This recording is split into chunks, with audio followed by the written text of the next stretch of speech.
หน้าปีนี่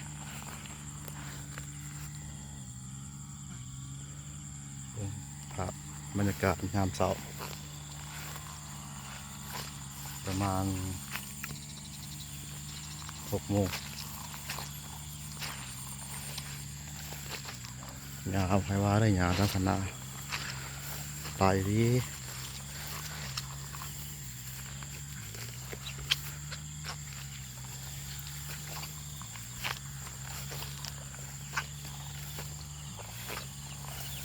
ตัดหญ้าออกแล้วคือสิเป็นตะเบิงได้เขาเนี่ยมีหญ้าหลายๆลึกโลกนี่งามเป็นหญ้าครับเขาเป็นงามเลย